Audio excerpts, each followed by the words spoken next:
I am Reverend Fletcher Golden, the father who inspired Father's Day.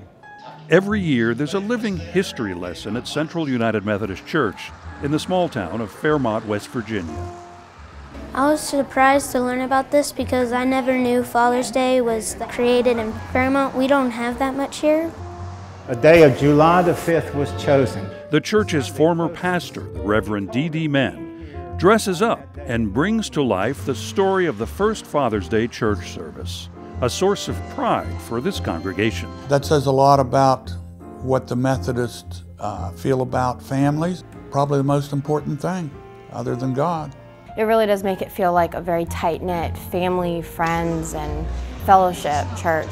On July 5th, 1908, a service honoring fathers took place at Williams Memorial Methodist Episcopal Church, which later became Central United Methodist. Today, a Father's Day room in the church is filled with artifacts about the big event.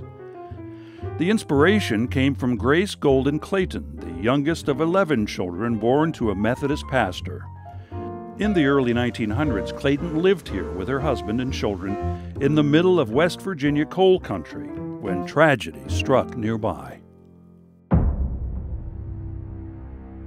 On December the 6th, 1907, the deadliest mining accident in history rocked this little town of Monongah, 7 miles from Fairmont, killing more than 360 men. Vibrations were felt in 3 or 4 towns. That left over 1,000 children without anybody to support them. It really brings home how precious your father is to you. Grace Golden Clayton suggested to her minister, Dr. R. Thomas Webb, those service be held to honor all those men who had died in the mines. Clayton chose the date July 5th because it was the Sunday closest to her father's birthday. The Reverend Fletcher Golden had passed away about 10 years earlier. He had been a loving father, a self-taught man who served appointments at nearby Methodist churches after being a justice of the peace and a soldier in the Civil War. There's no church bulletin from the 1908 Father's Day service, but 2 letters confirm it did happen. My grandfather was Ward Downs, and he is the one member who remembers the actual service.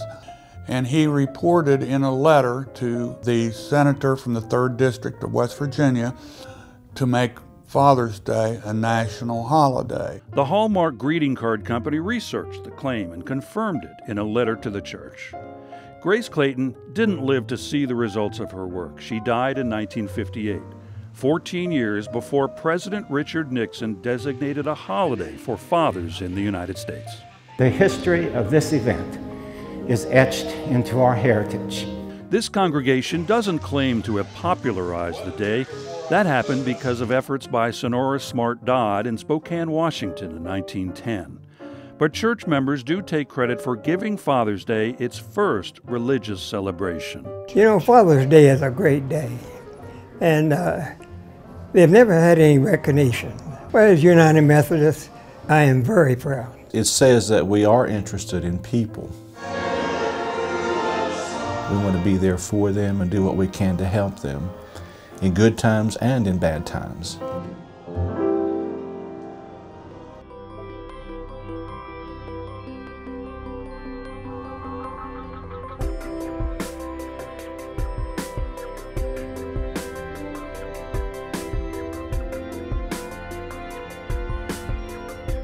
This video was brought to you by the people of the United Methodist Church through World Service donations.